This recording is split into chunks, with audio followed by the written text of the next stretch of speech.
Welcome back to a Clan a Day podcast brought to you by bagtownclans.com. I'm your host, Colin MacDonald, and today we're exploring the fascinating history of Clan Wood, a family whose story stretches back through centuries of service to the Scottish Crown, remarkable maritime achievements, and enduring loyalty. From medieval chancellors to naval heroes, the Woods have played an integral role in shaping Scotland's history.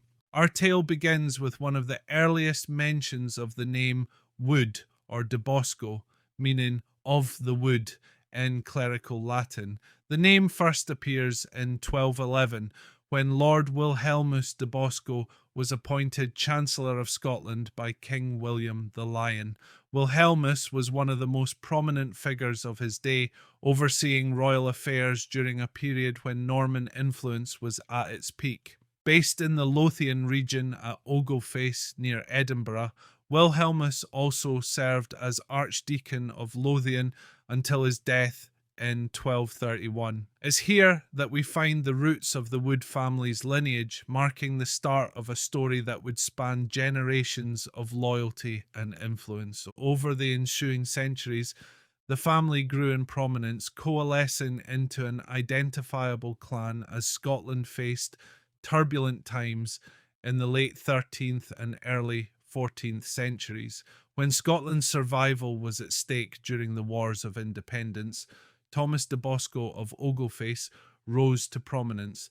In 1305, Thomas, loyal to the Scottish cause, was captured and imprisoned by Edward I of England while defending Scotland's crown jewels. His sacrifice paved the way for his descendants to remain steadfast defenders of Scotland's sovereignty. But it is Sir Andrew Wood of Largo, arguably the most celebrated member of Clan Wood, who truly etched the family's name into Scottish history. Born in Leith in the mid-15th century, Sir Andrew came from a prominent merchant and ship-owning family. He was a skilled mariner who sailed the celebrated Flower and defended Scotland's coasts against pirates and English privateers. His unmatched naval prowess caught the attention of King James III, who commissioned him to captain royal ships, including the Yellow Caravel. Sir Andrew's feats at sea are legendary. In battles against marauding English squadrons, his strategic brilliance and the latest European ordnance helped him triumph. By 1488, he was appointed Lord High Admiral of Scotland, and his reward was the barony of Largo in Fife, where he constructed the impressive Largo Tower, remnants of which still stand today. From this strategic vantage point, Sir Andrew could watch over the Firth of Forth, safeguarding Scotland's vital waterways. The 1490s marked the height of Sir Andrew's career. In 1494, he commanded a royal fleet alongside King James IV that subdued the rebellious lords of the Isles, solidifying the king's authority over Scotland's Western Isles. This campaign is seen as a turning point in naval warfare, as Sir Andrew effectively employed artillery bombardments to soften enemy strongholds before attacking, an innovation that placed Scotland's naval forces ahead of their time. Sir Andrew's influence extended far beyond warfare. He was a trusted advisor to the Crown, overseeing the development of the new haven of Leith, a shipbuilding hub that laid the groundwork for Scotland's maritime expansion.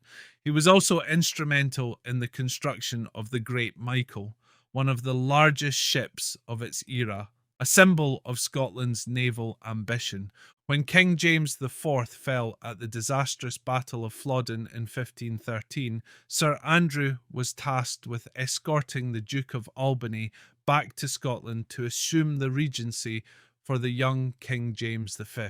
This final act of service cemented his legacy as a loyal servant to the Stewart monarchs. Sir Andrew died around 1515, having secured his place as one of Scotland's greatest naval leaders and the founder of the House of Wood of Largo.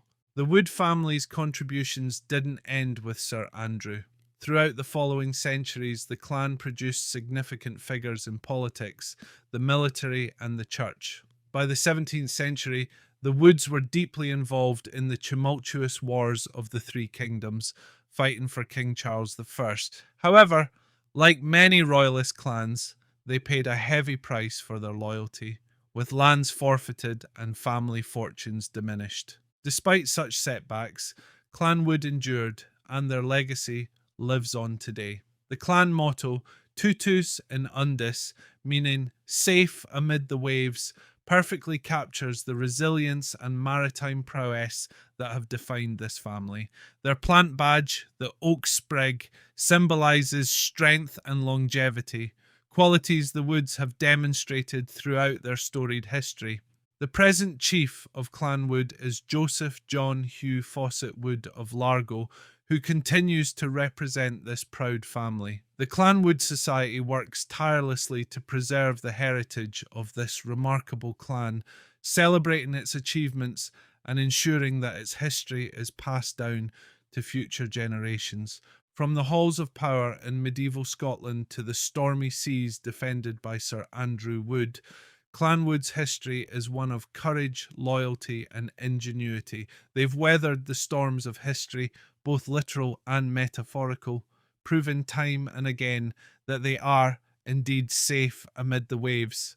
Thank you for joining us on this deep dive into the history of Clan Wood. I'm Colin MacDonald, and this has been a Clan a Day podcast. Tune in tomorrow for another captivating story from Scotland's rich tapestry of clans. And as always, go na ri and both are late.